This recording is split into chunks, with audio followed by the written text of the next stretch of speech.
দুনিয়ার সমস্ত পয়গম্বর অত্যাচারিত হলেন, শুধু তাই নয়, বিশ্ব নবী আখিরি জামানার পয়গম্বর নবী মুহাম্মদ রাসূলুল্লাহ সাল্লাল্লাহু আলাইহি ওয়াসাল্লাম জাতির কাছে আসলেন। তিনি এসে বললেন, ইয়া আইয়ুহান নাস কুলু লা ইলাহা ইল্লাল্লাহ। প্রথম দাওয়া শুনছেন কথা?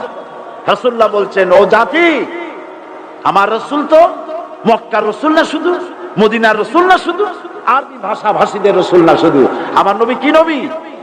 চিল্লায় বলেন। তাই তিনি বলেছেন, ও বিশ্বের মানবতা, বিশ্বের মানব গোষ্ঠী, যদি মুক্তি পেতে চাও, নাজাত পেতে চাও, উচ্চারণ করো, বিশ্বাস করো, আমল করো, বলো লা ইলাহা ইল্লাল্লাহ। জোরে পড়েন, লা ইলাহা ইল্লাল্লাহ, লা ইলাহা ইল্লাল্লাহ মুহাম্মাদুর রাসূলুল্লাহ। আবু জাহেল বুঝছিল কলেমার অর্থ? কথা বলেন না কেন? আবু জাহেল বুঝছিল? উতবা, সাইবা, মুগিরার গোষ্ঠীরা বুঝছিল? বুঝেছে। তারপরে তারা চিন্তা করলো যে সর্বনাশ তো করছে, লা ইলাহা, কোন ইলাহ নাই, আইনদাতা নাই, বিধানদাতা নাই, তাহলে আমরা কি ঘরে বসে বসে কি করব? উনি নতুন একজন ইলাহ নিয়ে আসছে, আল্লাহ ছাড়া কোন ইলাহ নাই, তাহলে আমাদের কাজটা কি? প্রথমে তারা চেষ্টা করলো যে একটু দেখি নরম নরম ভাবে হয় নাকি। চলে গেল আবু তালেবের কাছে, আসে না হাদিসে বললো, আবু তালেব, তুমি তো কুরাইশদের নেতা, তোমার ভাইয়ের ছেলে কয়টাই কি? আশ্চর্যজনক কথা, লা ইলাহা ইল্লাল্লাহ, আল্লাহ ছাড়া কোনো ইলাহ নাই, তা আমরা করব কি? তোমার ভাতিজাকে বুঝাও লা ইলাহা ইল্লাল্লাহর দাওয়াত বন্ধ করে দিক, এর বিনিময়ে টাকা লাগে টাকা দেব, সোনা লাগে সোনা দেব, যত সুন্দরী মেয়ে চায় তাও দেব, নেতৃত্ব চায় তাও দেব, তবু যেন কালেমার দাওয়াত না দেয়। আসিনে কা হাদিসে আছে কিনা?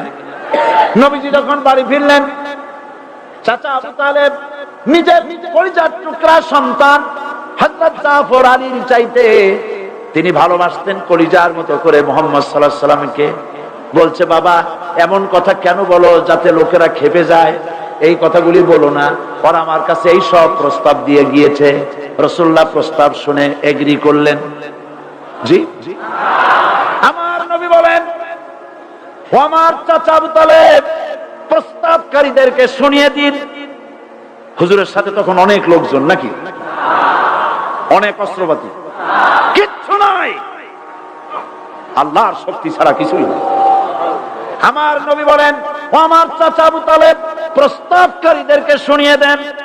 যেটা দেওয়া সম্ভব সেটা তো দূরের কথা, যেটা দেওয়া সম্ভব নয় তাও যদি তারা দিতে পারে আমারে, যেমন আকাশের সূর্যটা ধরে এনে ওরা যদি আমার ডান হাতে তুলে দেয়, আকাশের পূর্ণিমার চাঁদটা ধরে যদি বাম হাতে আমার তুলে দেয়, এর বিনিময়ে এক মুহূর্তের জন্য তাওহীদের দাওয়াত আমি বন্ধ করে দেব না।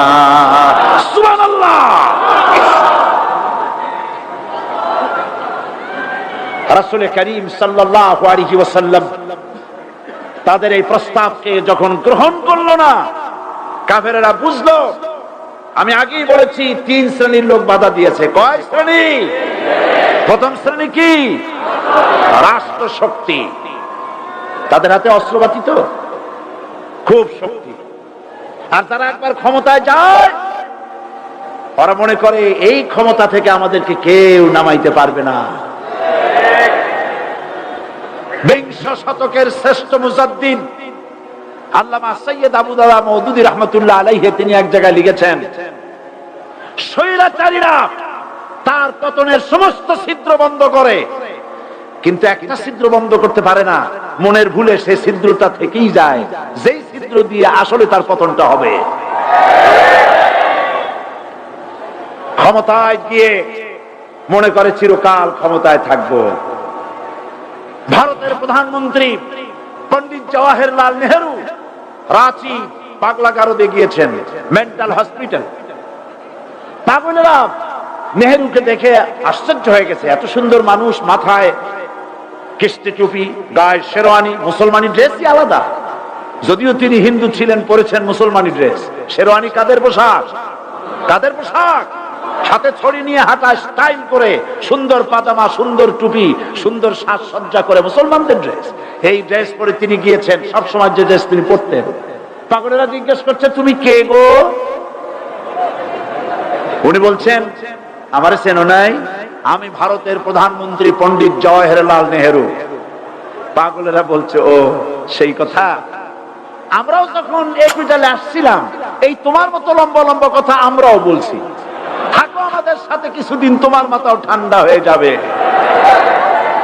ক্ষমতায় যারা থাকে, ক্ষমতার মোহে চতুর্দিকে অন্ধকার দেখে, মনে করে আমার পতন আর হবে না। কিন্তু তোমাকে বুঝিবে যে গোকুলে বাড়ি শেষে গাড়ির চাকা সব সময় উপরে থাকে না। গাড়ির চাকা সব সময় উপরে থাকলে গাড়ি তো চলবেই না। গাড়ির চাকা ঘোরে বলেই তো গাড়ি চলে। সুতরাং এই উপরে তোমার চাকা উপরে এখন আছে বলে, তোমার দলের চাকা উপরে আছে বলে যারা মানুষের উপরে জুলুম করছো, আলেমদেরকে ধরতেছো, মুসল্লিদেরকে ধরে ধরে জেলে ঢুকাচ্ছ, সময় আসবে এমন ইন্দুরের কষ্ট অপমানা পালবার জন্য।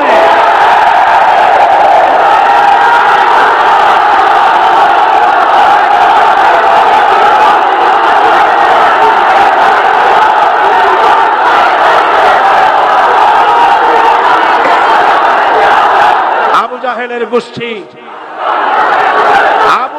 গোষ্ঠী মনে করেছে সোজা আঙ্গুলে ঘি যখন উঠলো না, আঙ্গুল বাঁকা করতে হবে। শুরু হয়ে গেল অত্যাচার। শুরু হয়েছে না?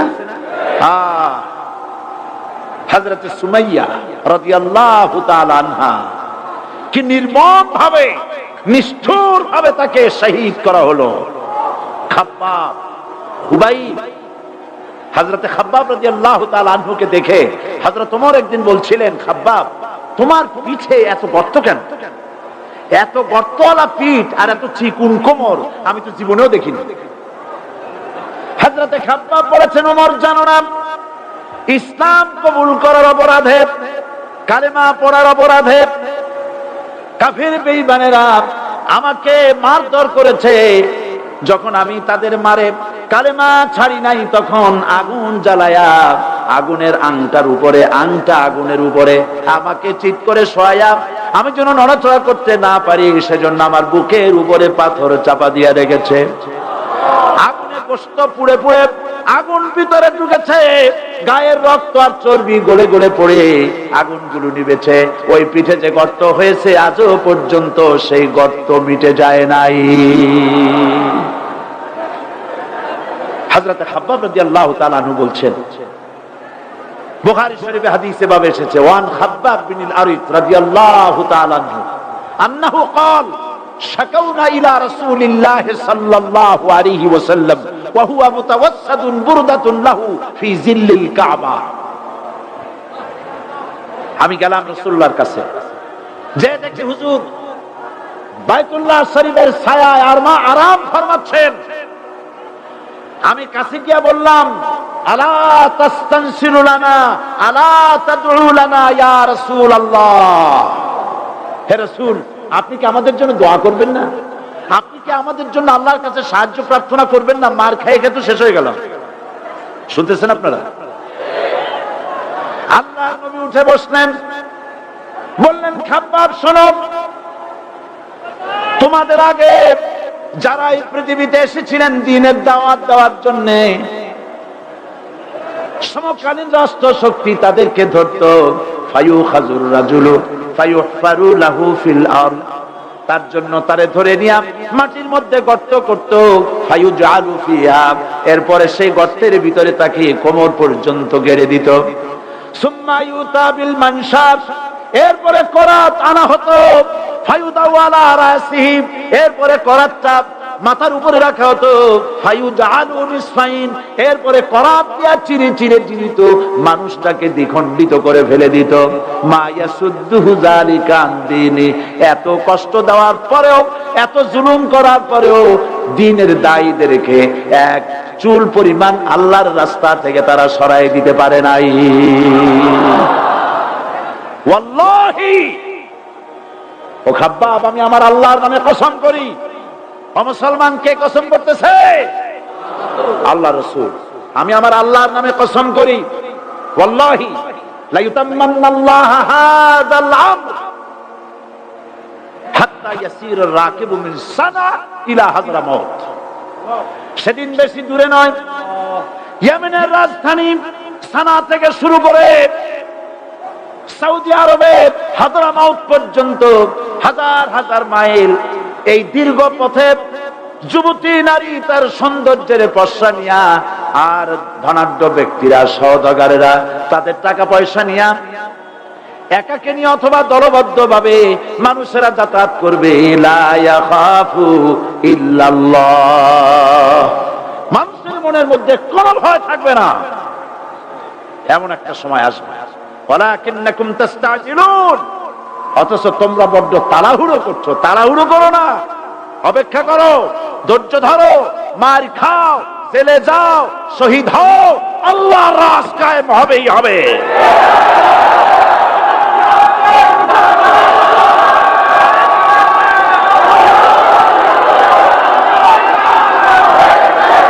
বিল্ডিং থেকে শিক্ষা গ্রহণ করুন। বিল্ডিং, ইমারত, দালান থেকে শিক্ষা গ্রহণ করুন। এই যেটা দালান আছে না পাশে, দেখতে পাচ্ছেন? এই দালান কি দিয়ে তৈরি করা হয়েছে বলেন? ইট।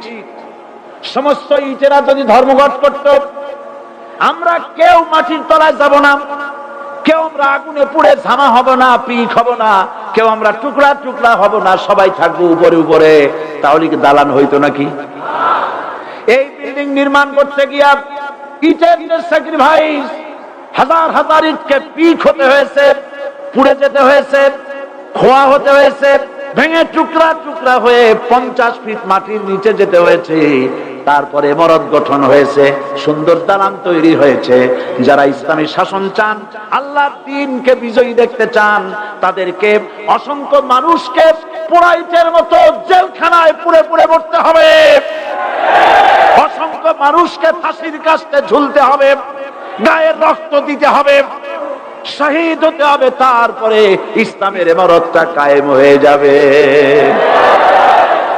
শায়ের কবি কি সুন্দর করে বলছেন, কবি সুন্দর করে বলছেন, ये शहादत गाहे उल्फत में कदम रखना, ये शहादत गाहे उल्फत में कदम रखना, लोग समझते हैं आसा है मुसलमान होना। মানুষেরা মনে করে মুসলমান হওয়া খুব সহজ জিনিস। না, মুসলমান হওয়ার অর্থ হলো শাহাদাতের ঈদগাহে শামিল হয়ে যাওয়া।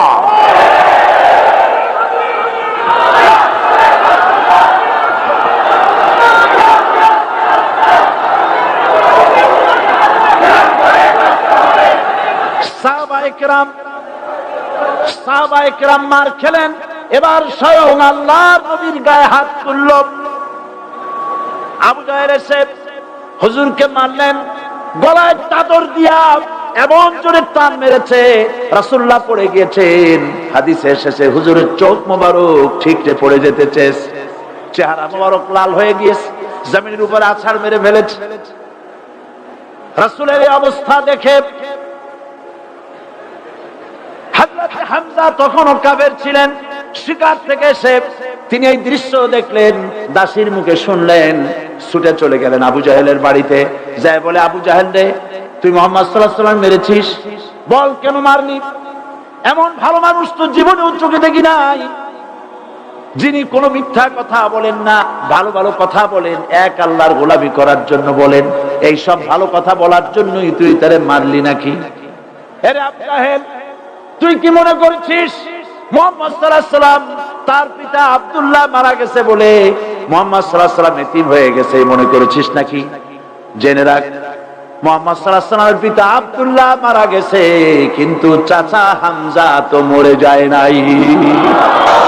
হাতের ধনুক দিয়া এমন জোরে আঘাত মারলেন, আবু জাহেলের মাথা ফেটে রক্ত ফিনকি দিয়ে বেরিয়ে এলো। হযরতে হামজা ঘরে ফিরে এসে রাসূল কারীম সাল্লাল্লাহু আলাইহি ওয়াসাল্লামের মস্তক মুবারক কোলে উঠায় নিলেন। আর বললেন, বাবা তোমাকে মেরেছে বলে আমি আবু জাহেলের মাথাটা ফাটাই দিয়ে আসছি, তুমি খুশি হও।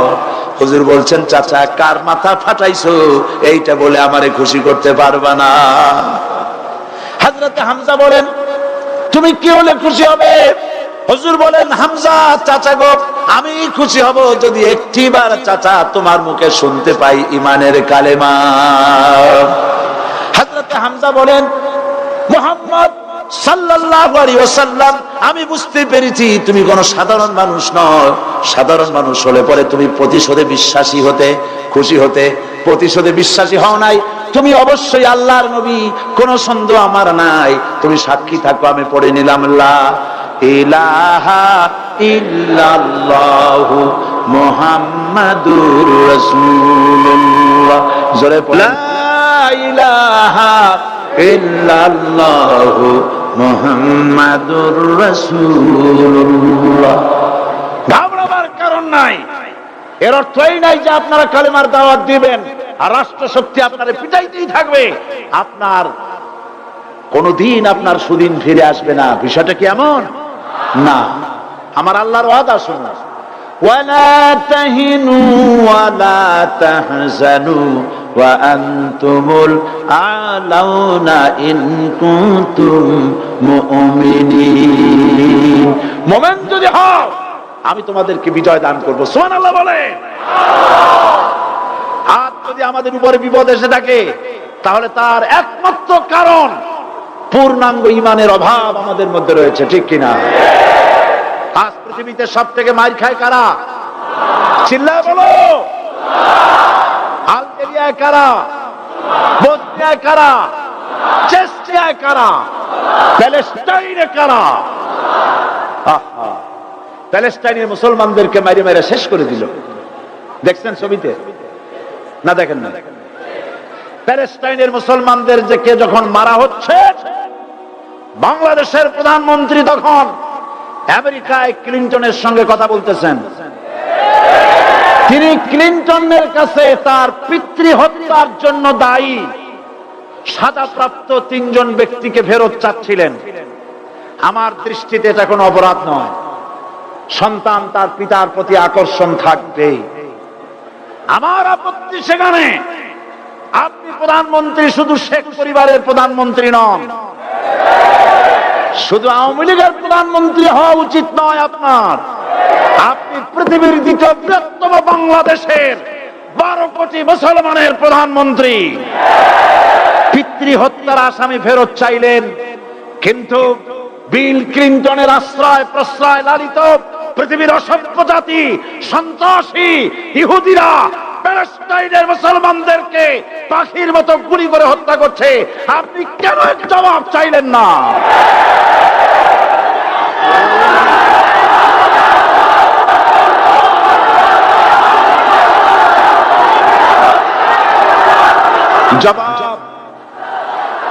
জবাব আপনি চাইতে পারবেন না, কারণ মুনাফিকদের সাহস হয় না, সাহস হয় মুমিন ব্যক্তি।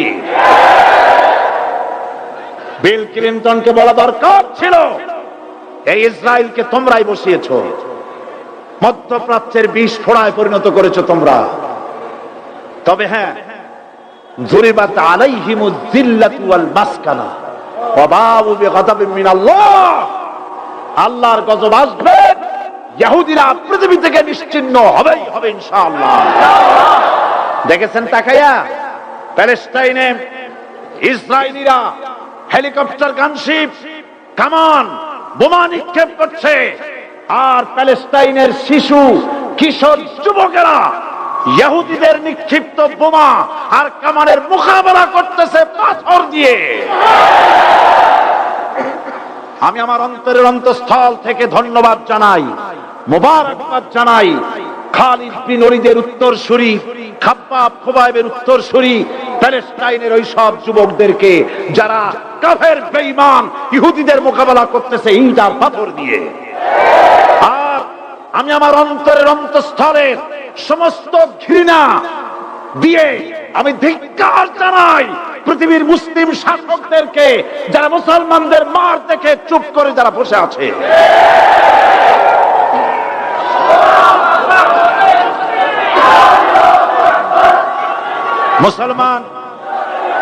মুসলমান যদি মুসলমানের মতো হয় 10 জন যথেষ্ট। কয়জন যথেষ্ট? কোথায় আছে কথা? আল্লাহ পাক কোরআন শরীফের মধ্যে বলেছেন,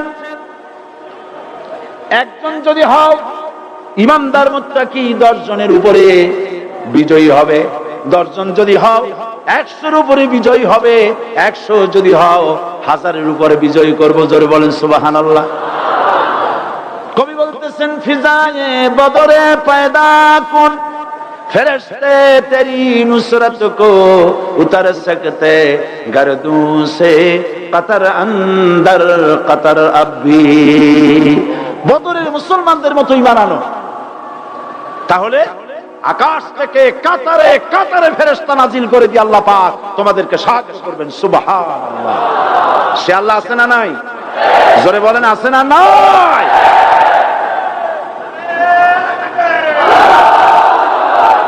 সেই আল্লাহ রাব্বুল আলামিন কোরআনে কারীমের ভিতরে আয়াতুল কুরসির মধ্যে বলে দিয়েছেন, আল্লাহু লা ইলাহা ইল্লা হুয়াল হাইয়ুল কাইয়্যুম। প্রাণ খুলে সবাই পড়েন, বসা মানুষ দাঁড়ানো মানুষ। আল্লাহু লা ইলাহা ইল্লা হুয়াল হাইয়ুল কাইয়্যুম। আল্লাহ রাব্বুল আলামিন, তিনি ছাড়া কোনো ইলাহ নাই, তিনি সার্বভৌমত্বের মালিক, কেউ নাই আল্লাহ ছাড়া। এই কথা মানুষকে ঘোষণা করতে হবে।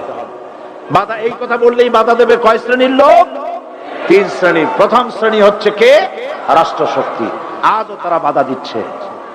আল্লাহর আইন দিয়ে দেশ চালাও, তারা তাদের মন মর্জি মোতাবেক আইন দিয়ে দেশ চালাবে। আল্লাহ পাক বলছেন, আলা লাহুল খালকু ওয়াল আমরু। সৃষ্টি যার, আইন চলবে তার। কারো বাবার আইন চলতে পারে না, নিজেদের তৈরি করা আইন চলবে না। ইনিল হুকমু ইল্লা লিল্লাহ। একমাত্র আইন চলবে কার? এই আইন রাসূল করিম সাল্লাল্লাহু আলাইহি ওয়াসাল্লাম মদিনায় কোরআন দিয়ে প্রতিষ্ঠিত করেছিলেন। আল্লাহর বিধান, আল্লাহর সার্বভৌমত্ব কায়েম করেছিলেন। কোরআন সংবিধান হলো, চুরি বন্ধ হলো, ডাকাতি বন্ধ হলো, জিনা বন্ধ হলো, হত্যা বন্ধ হলো, ধর্ষণ বন্ধ হলো, সব কিছু বন্ধ হয়ে গিয়ে মুসলমানেরা শান্তি লাভ করলো, পৃথিবীর মানুষ শান্তি লাভ করলো। সুবহানাল্লাহ। আজ মুসলমানেরা শত্রু চেনে না, বন্ধু চেনে না। বন্ধুকে বানাইছে শত্রু, শত্রুকে বানাইছে বন্ধু। কে বন্ধু কে শত্রু চিনাই দিবেন কে? আল্লাহ। বলেন কে দিবেন? আল্লাহ রাব্বুল আলামিন কোরআনে কারীমের মধ্যে পরিষ্কার করে বলেছেন, লাতাজিদান্না আশাদ্দান নাসি আদাওয়াতান লিল্লাযীনা আমানুল ইয়াহুদা ওয়াল্লাযীনা আশরাকু। আল্লাহ পাক বলছেন, হে রাসূল, মানুষের ভিতরে 2টা শ্রেণী মুমিনদের জন্য সবথেকে জঘন্য দুশমন। কয়টা শ্রেণী? 2টা। একটা হলো ইহুদ, আর একটা হলো মুশরিক। একটা হলো ইহুদি, আর একটা হলো মুশরিক। এটা হলো তোমাদের দুশমন। আর আজ আমাদের দেশে, পৃথিবীর বিভিন্ন দেশে মুসলমানেরা মুশরিকদের সঙ্গে সম্প্রীতি বাড়াচ্ছে, মুসলমানদের সাথে শত্রুতা বাড়াচ্ছে। আজ আমার দেশে পূজা পার্বণে বাধা নাই। পূজা পার্বণে বাধা আছে? পূজা পার্বণে বাধা নাই। বাধা কোথায়? কোরআন শরীফের তাফসীর মাহফিলে। কোরআনের তাফসীরের মাহফিলে বাধা দেওয়া হচ্ছে। গান বাজনায় 144 ধারা নাই, কিন্তু কোরআন শরীফের মাহফিলে 144 ধারা দেওয়া হচ্ছে। যারা দিচ্ছে তারা আবার ওমরাও করে, হজও করে। ওরা আমাদের বলে আমরা নাকি ধর্মের নামে রাজনীতি করি। বলে না? আমরা নাকি ধর্মের নামে রাজনীতি করি। আমি বলি, ধর্মের নামে আমরা রাজনীতি করি না, আমরা ধর্মীয় রাজনীতি করি। কথাটা বুঝে আসছে কিনা? ধর্মের নামে রাজনীতি তো সেই ব্যক্তি করে 1996 সনের নির্বাচনের আগে যিনি মাথায় পট্টি বেঁধেছিলেন, যিনি শপথ গ্রহণের সময় হাতে তসবিহ পড়েছিলেন। ধর্মের নামে রাজনীতি তিনি করেছেন। আজ আজ অনেকগুলি ডিগ্রি পেয়েছেন তিনি, অনেকগুলি ডিগ্রি পেয়েছেন। কয়টা? মুখস্থ হয়ে গেছে আপনাদের। শকুনেরা, শকুন যদি গরুর গোশত কিনে খাওয়া লাগতো, 80 টাকা কেজি দরে শকুনে এত গোশত কিনে খাইতে পারতো না। লেখাপড়া করে যদি ডিগ্রি নেওয়া লাগতো, এত ডিগ্রি কপালে জুটতো না। পয়সা দিয়া ম্যানেজ করা ডিগ্রি, কিন্তু 9টা নিলে কি হবে? আসল ডিগ্রিটা এখনো বাকি আছে। আসল ডিগ্রি কোনটা? নির্বাচনের আগে পট্টি বেঁধে তসবি নিয়ে গোটা জাতিকে যে সফলভাবে প্রতারণা করতে আপনি পেরেছিলেন মহা প্রতারক হিসেবে, সেই ডিগ্রি আগামী নির্বাচনের মোক্ষম সময় জনগণ আপনার গলায় পরায় দেবে।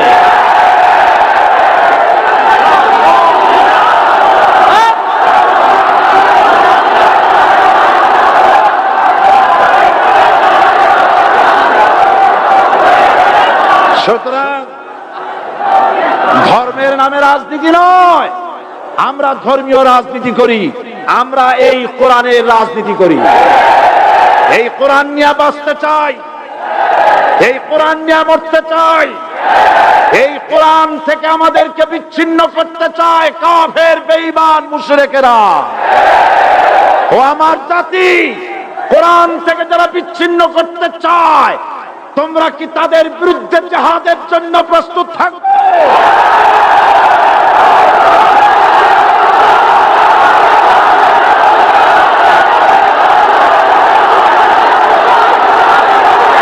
বসেন, বসেন, বসেন, বসেন, বসেন। আমি বুঝতে পেরেছি বিষয়টা কি। আসরের পরের থেকে বসা তো, সুযোগ পাইয়া খাড়া হইয়া কোমর সোজা করলেন। বসেন, সবাই বসেন। কোমর সোজা হয়ে গেছে, বসেন। এত বড় মাহফিল, জীবনে আর একটা পাবো নিশ্চয়তা আছে কি? জোরে বলেন, আছে? আজ আমাকে কথা বলতেই হবে ইনশাআল্লাহ, কারণ আগামীতে আবার আপনাদের সাথে দেখা হবে কিনা আমি জানি না। কথা বলতেই হবে। বসেন, কেউ দাঁড়িয়ে থাকবেন না। আমি দেখতে পাচ্ছি বাংলাদেশের ভাগ্য আকাশে উত্তর গগনে কালো মেঘ জমা হয়েছে, ঝড়ের পূর্বাভাস লক্ষ্য করছি। যদি মোকাবেলা করতে না পারেন সক্ষম ভাবে, এমন অন্ধকার গাঢ় কালো অমাবস্যার রাত আসতে পারে যার সুবে সাদে খাওয়া অসম্ভব। সুতরাং আপনারা কি কাপুরুষের মতো কাফের মুশরিকদের গোলামি করে মরতে চান? বিড়ালের মতো 500 বছর বেঁচে থাকার কোনো লাভ নাই। সিংহের মতো 1 ঘন্টা বাঁচতে চাই। আমাদেরকে বলা হয় সাম্প্রদায়িক উস্কানিমূলক কথা নাকি আমি বলি। পত্রপত্রিকা দিছে না তারা? সাম্প্রদায়িক উস্কানি কথা, সাম্প্রদায়িক উস্কানিমূলক কথা বলি। সেই জন্যই বোধহয় শত শত মুসলিম আমাদের কাছে এসে মুসলমান হয়। মানুষে আর বোকা বানানো যাবে না। যাবে কি? আর বোকা বানানো যাবে? তারপর বলছে কি? এরপরে বলছে, আমাকে বলছে রাজাকার।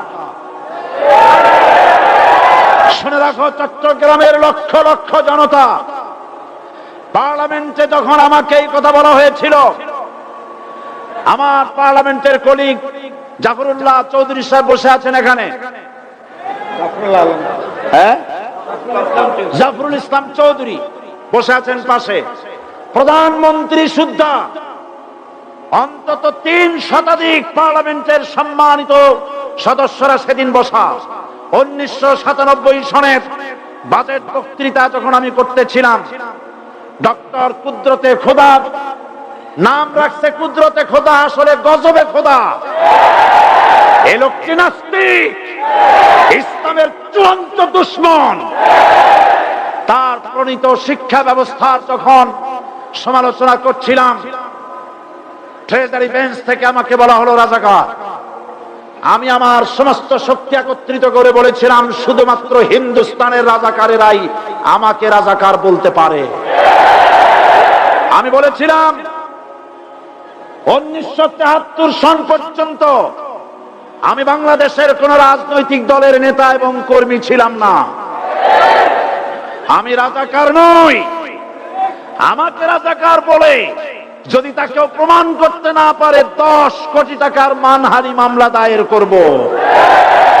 আমার এই বক্তব্য সারা দুনিয়া শুনেছে। পার্লামেন্টে আমার এই বক্তব্য রেকর্ড হয়ে আছে। সেদিন 3 শতাধিক পার্লামেন্ট মেম্বারের কেউ আমার চ্যালেঞ্জ গ্রহণ করেন নাই। যে কোনো ব্যক্তি পার্লামেন্টে গিয়ে আমার বক্তৃতা দেখে আসতে পারেন। এরপরে 1997 সনের 7 অক্টোবর দৈনিক জনকণ্ঠ পত্রিকা যখন আমার বিরুদ্ধে লিখলো, সেই পত্রিকায় সাঈদীর ওপেন চ্যালেঞ্জ 8ম পাতা 1997 7 অক্টোবর, এত বড় 2 কলামে হেডিং। সেখানে আমি বলেছি, বাংলাদেশের সকল সাংবাদিক, গোয়েন্দা বিভাগ, বাংলাদেশের সকল বুদ্ধিজীবীকে আমি আমার পিরোজপুরে আমন্ত্রণ করছি। আমার উপস্থিতিতে যদি কেউ প্রমাণ করতে পারে বাংলাদেশের স্বাধীনতা যুদ্ধের বিরুদ্ধে আমার কোন ভূমিকা ছিল, সজ্ঞানে স্বেচ্ছায় জাতীয় সংসদের সদস্য পদ থেকে পদত্যাগ করব। 3 বছর পার হয়ে গেছে, আজ পর্যন্ত কেউ এই চ্যালেঞ্জের মোকাবেলা করে নাই। সুতরাং আমাকে যারা রাজাকার বলবে তারা পিতৃ পরিচয়হীন অবৈধ সন্তান। 1971 সনে, শোনো মুসলমানেরা, 1971 সনের কোন কাদা সাঈদীর গায়ে লাগে নাই। আমাকে রাজাকার বলে জনগণ থেকে বিচ্ছিন্ন করবা, জনগণ থেকে আমারে বিচ্ছিন্ন করা যাবে না। কারণ এই জনগণ আমার জন্য আসে না, এই জনগণ আসে আল্লাহর কোরআনের জন্য।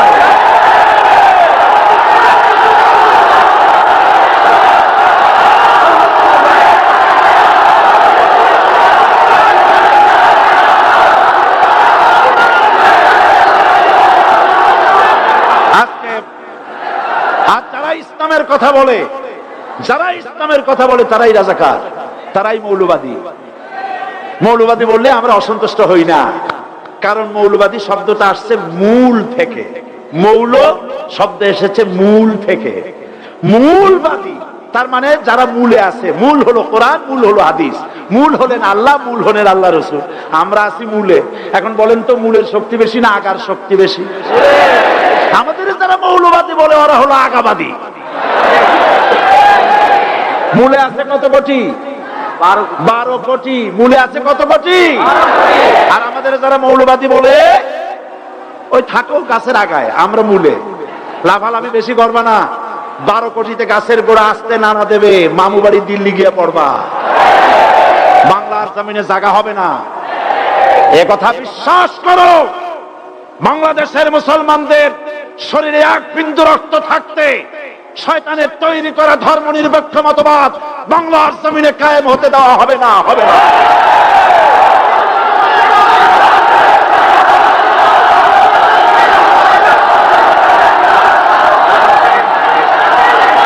রাসূল করিম সাল্লাল্লাহু আলাইহি ওয়াসাল্লাম কোরআন প্রতিষ্ঠার জন্য আন্দোলন করেছিলেন। আয়াতুল কুরসি আমাদের সে কথাই শিখেছে।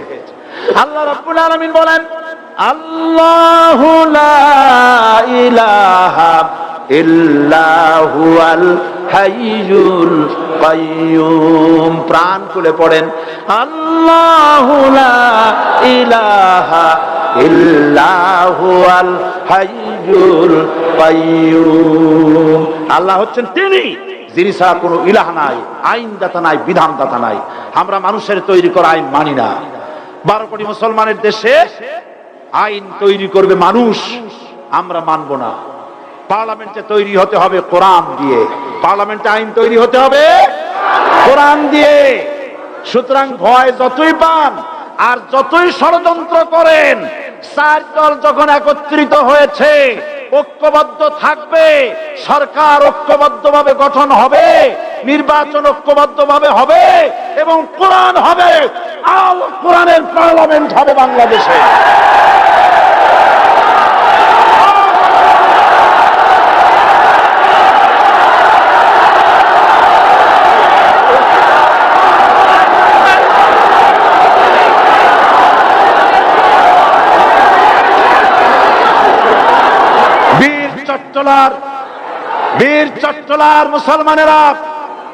বীর চট্টলার মুসলমানেরা স্বাধীনতার ঘোষণা, এই চট্টগ্রাম থেকে স্বাধীনতার মহান ঘোষক প্রেসিডেন্ট জিয়াউর রহমান সাহেব দিয়েছিলেন।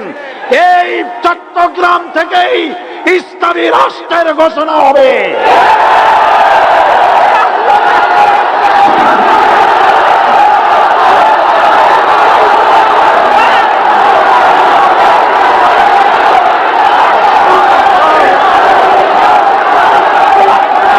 আশাবাদী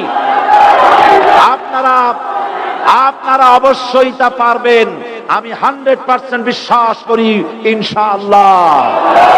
কারণ যে ষড়যন্ত্রের মোকাবেলা করে স্থানীয় রাজনৈতিক দলের নেতৃবৃন্দ কোরআনের মাহফিল সিনায় এনেছেন, আমি প্রথম দিনই বলেছি চট্টগ্রাম তাফসিরুল কোরআন মাহফিল কোন রাজনৈতিক দলের প্রতিনিধিত্ব করে না। এটা কোন জামাত শিবিরের একক সম্পদ নয়, এটা চট্টগ্রামের মুসলমানদের কলিজার টুকরা তাফসিরের মাহফিল। সুতরাং এই মাহফিল চট্টগ্রামে থাকবে ইনশাআল্লাহ কিয়ামত পর্যন্ত। 144 ধারা 288 হয়ে গেছে, ষড়যন্ত্র পায় পায় চলে গেছে। আমি ওই সব ছেলেদের বলি, সরকারি দলের ছাত্র হইয়া মুসলমানদের বিপক্ষে যাইও না। এদেশের ভাগ হয়ে গেছে দুটো শিবির, বোঝাই যাচ্ছে। একদিকে ভারতের পা চাটা গোলাম নাস্তিক মোরতাদ শ্রেণীর বুদ্ধিজীবী এবং তাদের মদতপুষ্ট সরকার, আর একদিকে ইসলামী শক্তি, ইসলামী দল আর দেশ প্রেমিক জাতীয়তাবাদী শক্তি। একদিকে হিমালয় পাহাড় আর একদিকে সূচ ইঁদুর। আল্লাহ বিজয় দেবে মুসলমানদের। কাদের বিজয় হবে? বাংলাদেশে কোরআনের রাজ কায়েম হোক, তাকে আপনারা চান? কারা কারা চান? দু হাত উঁচু করে দেখান। দাঁড়াবেন না, দাঁড়াবেন না।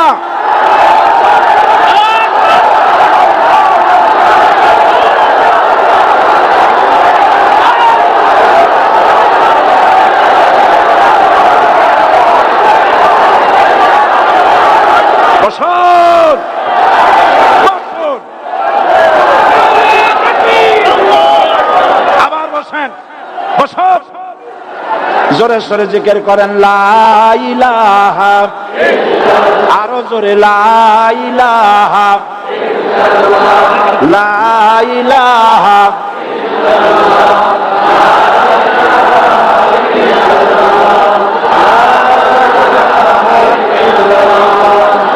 লা ইলাহা ইল্লাল্লাহ, লা ইলাহা ইল্লাল্লাহ, ইলাহা ইল্লাল্লাহ মুহাম্মাদুর রাসূলুল্লাহ। যারা যেখানে দাঁড়িয়েছেন বসুন। 3 শ্রেণীর লোকেরা আল্লাহর কালেমায় বাধা দিয়েছে। কয় শ্রেণী?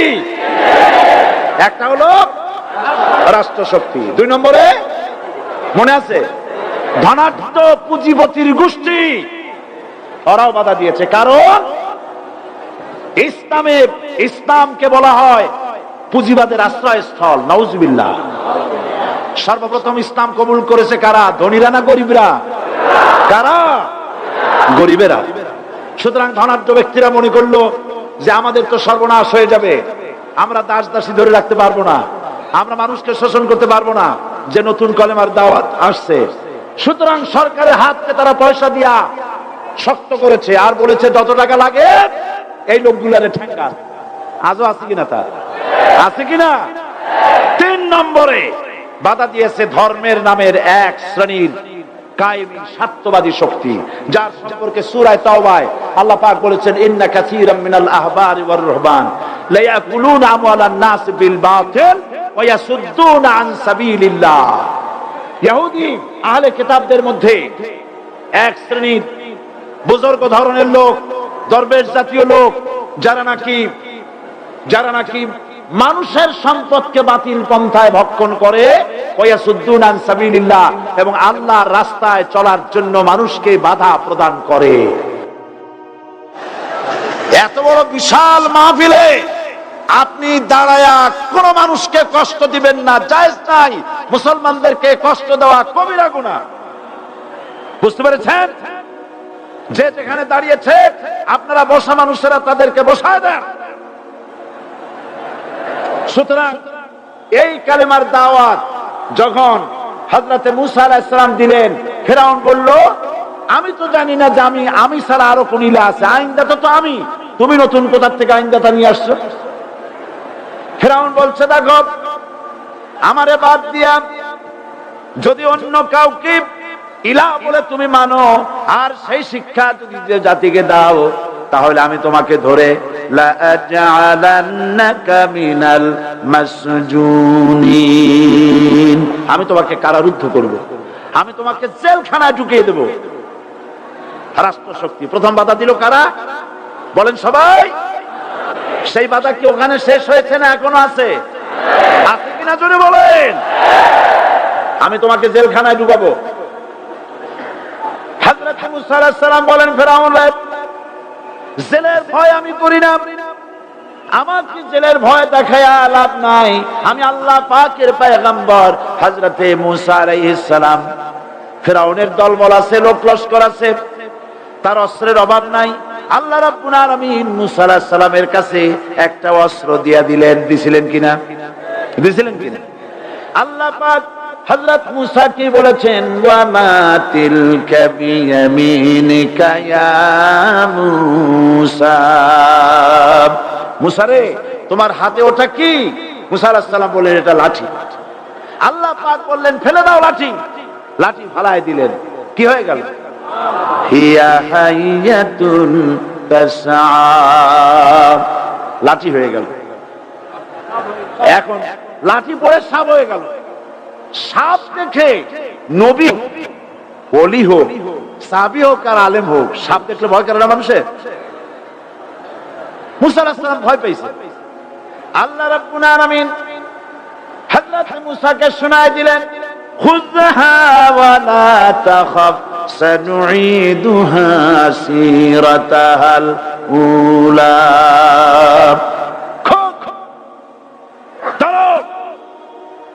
লা তাখাফ, ভয় পেও না। আল্লাহ বলছেন ধরো, ভয় পেও না। ধরার সঙ্গে সঙ্গে স্বাভাবিক অবস্থায় ফিরে আসবে, আবার লাঠি হয়ে যাবে। এখন আল্লাহ বলছেন ধরো। মুসা আলাইহিস সালাম কি ভয় পাওয়া উচিত হবে? উচিত হবে? মুসা আলাইহিস সালাম কি ভয় পাইছিলেন? কারণ হচ্ছে এই দুশমনের শক্তিটা খুব বড়ই দেখা যায়, মনে হয় যেন অনেক বড়, কি জানি কি।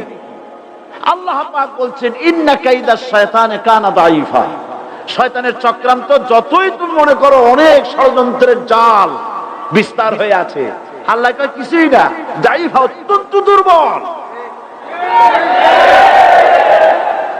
আল্লাহ পাক বললেন ধরো। মুসা আলাইহিস সালাম সাপ ধরলেন, সঙ্গে সঙ্গে লাঠি হয়ে গেল। ফিরআউন বরদাস্ত করলো না, রাষ্ট্রশক্তির পক্ষ থেকে আক্রমণ শুরু হলো। অপরাধ কি? মুসা আলাইহিস সালামের অপরাধ কি? কি অপরাধ? মাশাআল্লাহ, বুঝতে পেরেছেন। অপরাধ হচ্ছে তিনি বলেছেন লা ইলাহা, জোরে বলেন লা ইলাহা ইল্লাল্লাহ। এই কালেমাকে আজ আমরা ভিক্ষার বুলি বানাইছি। এটা হলো সার্বভৌমত্বের বুলি, এটা হচ্ছে আল্লাহ পাকের সার্বভৌমত্বের কথা।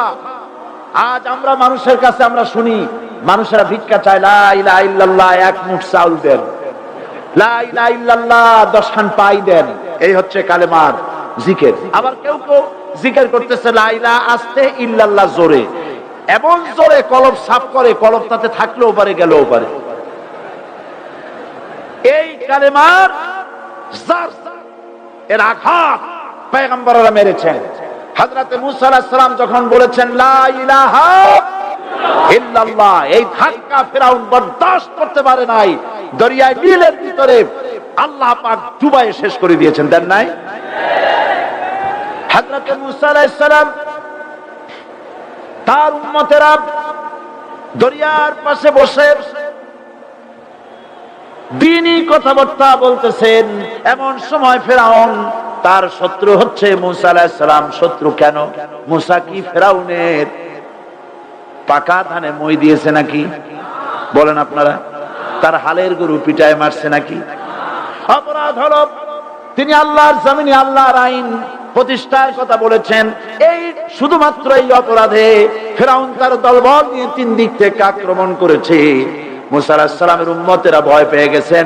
তারা বলছেন ইন্না লামুদরাকুন, আমরা পাকড়াও হয়ে গেছি।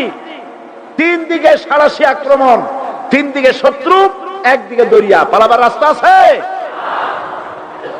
হযরত মুসা আলাইহিস সালাম ভয় পেয়ে গেলেন, সারেন্ডার করলেন না। হযরত মুসা আলাইহিস সালাম বললেন কাল্লা, কখনো নয়, ভয় পাওয়ার কোনো কারণ নাই। রব্বি সায়াহদিন, অবশ্যই আমার রব আমার জন্য রাস্তা করে দিবেন। ভয় পাইও না, আমার রব রাস্তা করে দিবেন। আল্লাহ রাব্বুল আলামিন হযরত মুসা আলাইহিস সালামকে অর্ডার করলেন, হাতের লাঠি দিয়া দরিয়ার উপরে আঘাত করো। হযরত মুসা আলাইহিস সালাম দরিয়ার উপরে আঘাত করলেন। রাস্তা ছিল দরকার একটার, এক বাড়িতে আল্লাহর হুকুমে লাঠি দিয়ে একটি আঘাত করার সঙ্গে সঙ্গে হযরত মুসার তার সঙ্গী সাথী দরিয়া পার হওয়ার জন্য দরিয়ার মধ্যে দিয়ে আল্লাহ 12টা রাস্তা পয়দা করে দিলেন। সে আল্লাহ আছে না নাই? এত আসতে বলেন কেন? ভয় পাওয়ার কারণ আছে? রাষ্ট্র শক্তি বাধা দিয়েছে সমস্ত নবীদেরকে। কেন? নবীদের চরিত্র খারাপ? জোরে বলেন, নবীদের চরিত্র খারাপ? নবীদের চাইতে মাসুম বেগুনাহ উন্নত চরিত্রের মানুষ আল্লাহর আকাশের নিচে জমিনের উপরে আর হয় নাই। তোমরা যে সামনে তাদের পিছনে দৌড়াও, অমুকের সৈনিক, নেতা নেতা করে মরো, এইসব নেতা যাদের পিছনে দৌড়াও, এই নেতাগুলি, আমি জিজ্ঞেস করি আপনাদেরকে, এই নেতাগুলি জীবনে একবারও জেনা করে নাই? এ ব্যাপারে অনুসারীরা আপনারা কি নিশ্চিত? মিথ্যা কথা জীবনেও কয় নাই, প্রতারণা করে নাই, ঠাট্টা করে নাই, বিদ্রুপ করে নাই, মদ খায় নাই, মানুষ হত্যা করে নাই। কিসের নেতা? নেতা হচ্ছেন সেই ব্যক্তি যিনি বলেছেন, ও আমার স্ত্রীরা, ও আমার সাহাবীরা, রাতের আধারে আমার মধ্যে যা আচরণ দেখতে পাও, দিনের আলোতে আমার মধ্যে যা দেখতে পাও, সবগুলি খুলে খুলে মানুষের কাছে বলে দাও। তার নাম বিশ্বনবী মুহাম্মদ রাসূলুল্লাহ সাল্লাল্লাহু আলাইহি ওয়াসাল্লাম।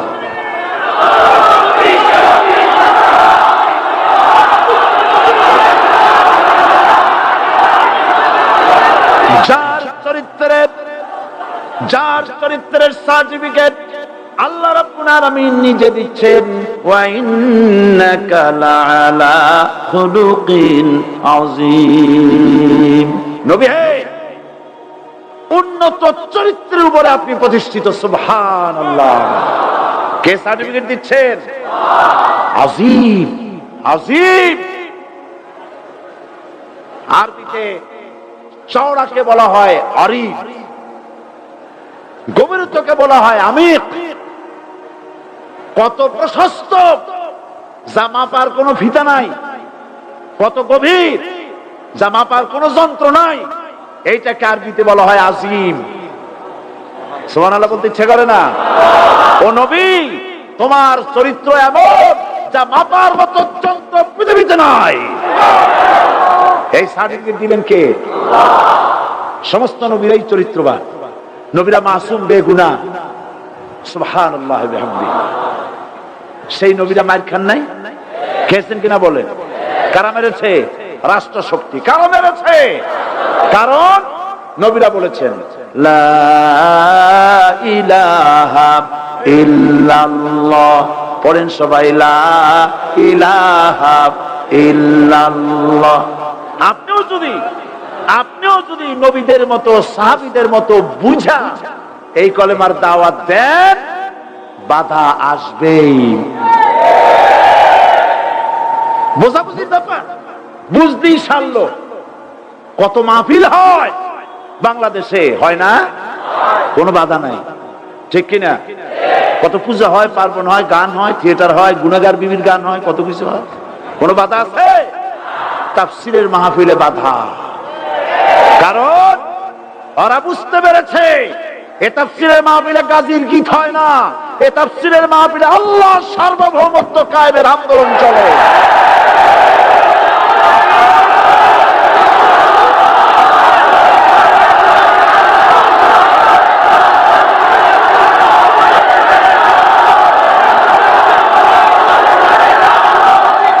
এবার দেখুন, এবার কলেমা বোঝেন, কালেমা বুঝুন। বঙ্গভবনের সামনে দাঁড়ায়, গণভবনের সামনে দাঁড়িয়ে আপনি যদি কালেমার জিকির করতে থাকেন লা ইলাহা ইল্লাল্লাহ, লা ইলাহা ইল্লাল্লাহ, লা ইলাহা ইল্লাল্লাহ, লা ইলাহা ইল্লাল্লাহ, 2-1 ঘন্টা, 2-4 ঘন্টা, দেখবেন অফিসাররা এসে বলবে না জানি কোন খাজা বাবা আসছে, আসেন আসেন, নিয়ে খাইতে দেবে, হাদিয়া দেবে। যেহেতু যিনি পড়তেছেন উনি বোঝেন না কি বলতেছে, আর যারা দাওয়াত দিয়ে নিয়ে গেল ওরা টের পাই নাই যে কি শুনে দাওয়াত দিতেছে। কিন্তু আপনি যদি বঙ্গভবন, গণভবন, সেক্রেটারিয়েট আর পার্লামেন্ট এর ভিতরে ঢুকে যদি বলেন কোন মানুষের তৈরি করা আইন মানি না, কোন সরকারের সার্বভৌমত্ব স্বীকার করি না, কারো বিধান মানি না, কারো তৈরি করা আইনের সামনে মাথা নত করি না, আল্লাহ ছাড়া কারো বিধান মানি না, হাদিয়া আসবে, খাইতে দেবে, পকেটে টাকা দেবে, খাওয়াবে এক জায়গায় নিয়ে, কোন জায়গায়? লাল লাল বুঝাবুঝি। পেগম্বরেরা দাওয়াত দিয়েছেন আয়াতুল কুরসি ফরজ নামাজ পড়িয়া, দেখছি অনেকেই জামার বুতাম টুতাম খুলিয়া তারপরে জোরে একটা